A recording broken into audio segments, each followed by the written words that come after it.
मोदी सरकार के दो अहम मंत्रालय, एक केंद्रीय गृह मंत्रालय, दूसरा केंद्रीय वित्त मंत्रालय, और दोनों के ही नाम पर जो सुरक्षा में खिलवाड़ किया जा रहा है वो बेहद हैरान करने वाला है।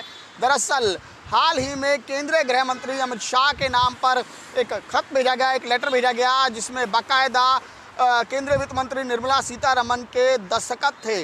लेकिन जब इस खत की, इस लेटर की हकीकत पता चली तो तमाम लोगों के पैरों तले से ज़मीन निकल गई। दरअसल ये लेटर और निर्मला सीतारमण के दस्तखत दोनों ही फर्जी थे और अब इस मामले में आनन फानन ने तुरंत ही दिल्ली पुलिस को सूचना दी गई। केवल यही मामला नहीं, केंद्रीय गृह मंत्रालय में ठीक अगले दिन ही एक और नया मामला सामने आया। दरअसल एक शख्स ने गृह मंत्रालय में फर्जी आईडी के जरिए घुसने की कोशिश की।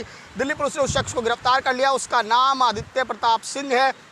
तो ये दोनों मामले सामने आने के बाद जो तमाम विभाग हैं, जो तमाम मंत्रालय हैं, वहाँ पर अब एक बार फिर से सुरक्षा की समीक्षा की जा रही है कि कैसे एक शख्स जो है वो फर्जी आईडी पर घुसने की कोशिश करता है। दूसरी तरफ एक फर्जी लेटर भेजा जाता है। क्या इस तरह के लेटर पहले भी भेजे गए? क्या इस तरह की कोशिशें पहले भी हुई? क्योंकि दो अहम मंत्रालय, केंद्रीय वित्त मंत्रालय और केंद्रीय गृह मंत्रालय, इस पूरे मामले में रहे हैं और उनको टारगेट करने की कोशिश की गई है। जो जानकारी मिल रही है कि इस पहले मामले में जिसमें फर्जी खत भेजा गया निर्मला सीतारमण के नाम से, उस मामले की जांच जो है वो अब दिल्ली पुलिस का स्पेशल सेल कर रहा है, क्योंकि मामला बेहद सेंसिटिव है और केंद्रीय गृह मंत्रालय में सेंध लगाने की कोशिश की गई है कि आखिरकार उस खत पर क्या लिखा हुआ था, क्या किसी को फेवर देने की बात कही गई थी, ये तमाम चीज़ें। जबकि दूसरा मामला जो है, जो शख्स आदित्य प्रताप सिंह जो जिस मामले में पकड़ा गया है, जो फर्जी आईडी पर केंद्रीय गृह मंत्रालय में प्रवेश करने की कोशिश कर रहा था, उसके पीछे का जो मकसद पता चला है कि वो जालसाजी के इरादे से अंदर जा रहा था।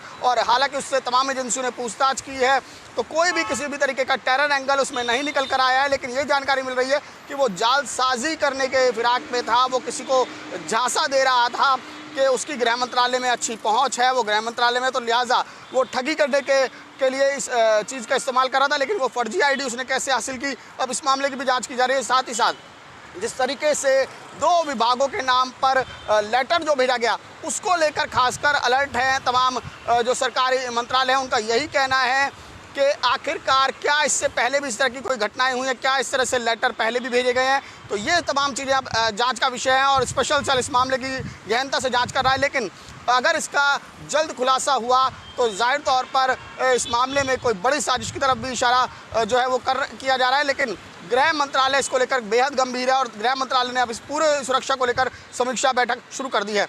संजय के साथ में कौशिक, न्यूज़ 24 दिल्ली।